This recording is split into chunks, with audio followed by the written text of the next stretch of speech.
Prepping for an open house. What else should we bring with us other than sign-in sheet, business cards and pens, fresh flyers, and cookies or food if you want to? But what can you bring to a buyer walking through who maybe has a house to sell that's so intriguing that when one person standing there listening to you describe this, another person walks up and just listens? Because you're educating them both about the marketplace. And you know the realtor down the street is not doing anything like this. This is a part of what I call DNA. About depreciation, is the market neutral or is the market appreciating? One program inside of DNA is simply about supply and demand. You can ask some agents if there's 20 houses for sale in an area, especially buyer's agents, if there's 20 houses for sale in an area, is that a little or a lot? A lot of times they're going to comment on it. You can't comment on it until you know the second thing. Well, how many are under contract in an area? Because if I said to you there's 75 houses for sale in this one price point in this area, what would you say? Watching the video. Is 75 properties? Is that high or is it low?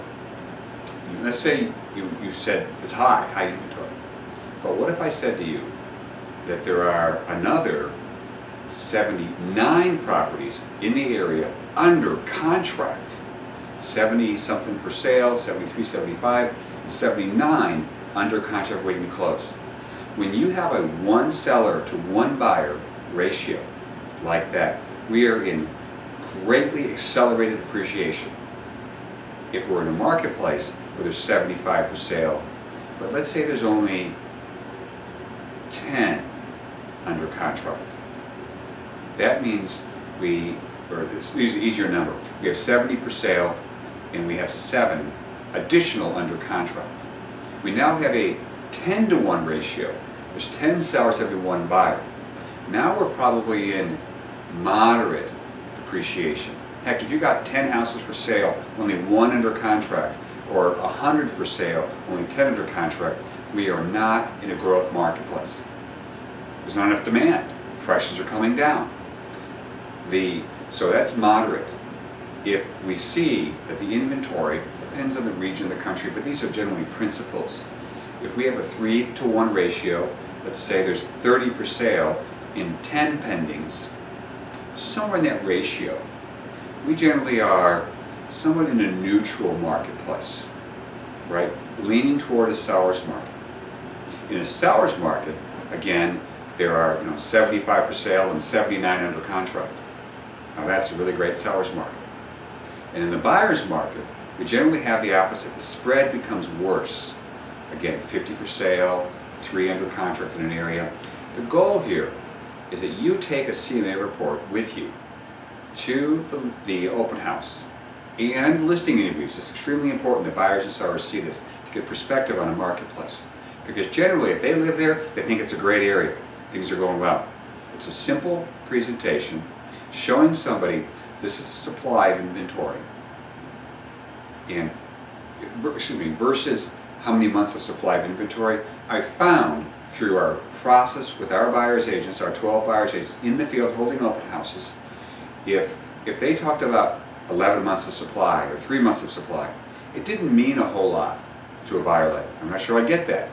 But when we show the buyer a CMA report and they see this many actives and they see this many pendings, they now know that the inventory is moving quickly. And that was your point, that the houses are flying off the market, and generally the days in the market when the properties are more under contract, more under contract than available, we're seeing shorter days in the market, of course. And anybody can list a property in that kind of economy. You can overprice it. The market will catch up to it because the property appreciated in a short period of time.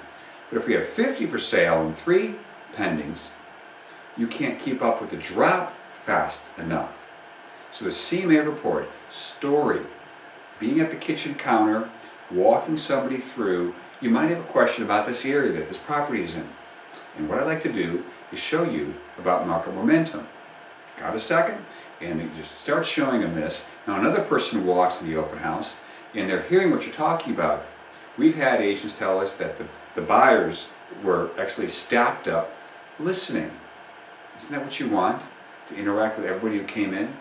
In this case, they're educating. You're hoping to get questions from people who have houses to sell, who are in a hurry, not the neighbors. So the CMA report, you're going to go over supply, active inventory, what's the number, and then demand in the area, what's under contract. Now, final thought on this. If there's 50 for sale in the area, yet there's only 3 under contract, you might say, I don't want to show a buyer that. They won't want to look at a home at all. This goes back to a question we asked earlier. Would you want this information? Would you want a CMA report to know the supply of inventory versus what's under contract? I once was handling a group move of a company from New Jersey down to Atlanta. In the agency I interviewed down in Atlanta, I had a few simple requests. And that was, will you show the buyer the FAT data, which we talked about in a different video, right, regarding appreciation. Will you show the buyer that? And secondly, will you pull the CMA report on macro and large areas, macro and micro areas, so the buyer gets a real feel for things. After all, this is the largest investment. That's what NAR says, and we are here to protect the largest investment. But I had the agents in Atlanta refused in writing to provide this information because they had all these different certificates, all these different credentials, and they should be trusted to drive the buyer around and not give information that they said they would want for themselves, but wouldn't provide. Well, the most amazing thing is they both put it in writing. They've been handling relocation for this company for years, and what they've been doing was good enough. Well, the company, global company that hired me to find realtors in departure and destination cities, essentially wanted to raise the bar on what the realtors were offering. And I found realtors flat out refused to give these things because if the buyer knew there's 50 for sale in an area, 3 under contract, they might just rent. In other words, I hide information, I don't provide. I'd want it for myself, but not my clients. They won't buy, they'll rent. That's assuming. But by the way, you can buy in a marketplace where there's 50 for sale, only 3 under contract, just buy right. So we were converting buyers all the time in poor marketplaces simply by showing them you can buy in this market, but just buy right. And as we go into the close and getting an appointment with this buyer at these open houses, we want them to almost want us to take us on an interview. Excuse me. So, in any case, next video and we'll wrap this one up. Thanks for watching.